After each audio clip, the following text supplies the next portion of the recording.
How's it going, guys? This is Rio Murata, photographer based in Tokyo. If there was one specific area that I wanted to shoot and which sort of like caught my attention, it would probably be Minami Oosawa.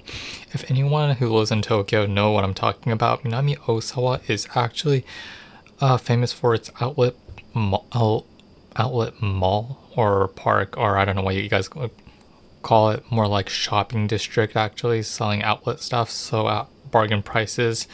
And it's like similar to the United States. If you go to a sort of like remote area, there's like a mall where you can purchase like really brand goods for at a cheap price, but unfortunately we are not going there.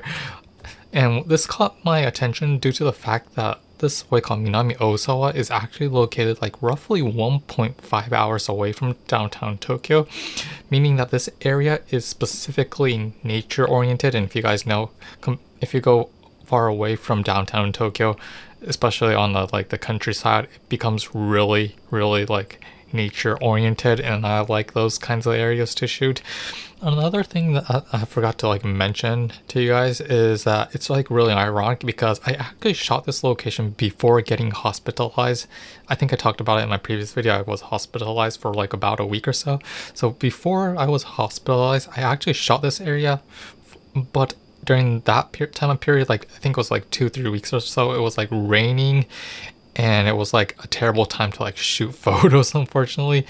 And it was like really sad because I was not able to shoot any BTS, because if you guys know, I shoot my BTS like behind the scenes footage with a camera called the ZV-1 from Sony, and that camera is not waterproof, so it was like a disaster, and I was not able to like shoot like any BTS for the first part. But what's interesting is I revisited this area after I got out of hospital, and at that particular time it was interesting because a typhoon swept across Tokyo.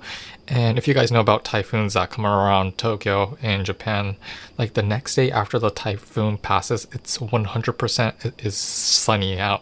So you guys can probably tell from the photos that's like completely the opposite from the first part. So hopefully you can like enjoy like viewing like the nature and also the like location of this area.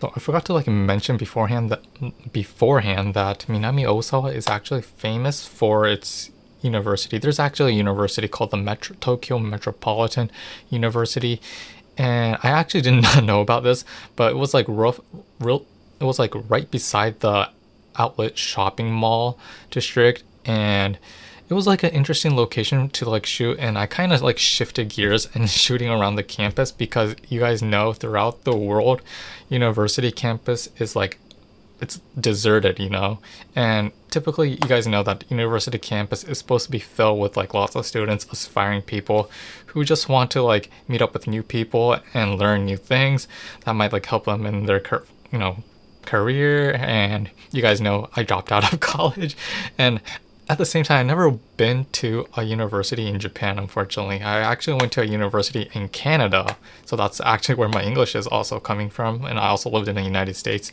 I digressed, but I just wanted to say that I was like kind of curious about how the Japanese like campus looks like, so I just wanted to like shoot a couple of photos, but I just realized I got immersed in that area and I got lost in the end. But it was like a great experience, like shooting a university campus that was like really deserted. And I just love like that atmosphere of being alone, that isolated like feel. So hopefully you guys can enjoy this like footage I'm going to show you. So yeah, so this time I'm going to be shooting with a Nikon f3, and during the rainy season I shot with, because it's rainy, it means it's like really dark, so I had to shoot with a higher ISO type high speed film. So for the rainy season or rainy time first part of the video, I shot with a Superia 400, and on the second time when I revisited this like area, Minami Oosawa, I shot with the Fujicolor 100, which is like my go-to film on sunny days. So hopefully you guys can like enjoy the view, and yeah, let's get going. Minami Oosawa on the KO line with the Nikon f3, Superia 400, and the Fujicolor 100. Let's get going to Minami Oosawa.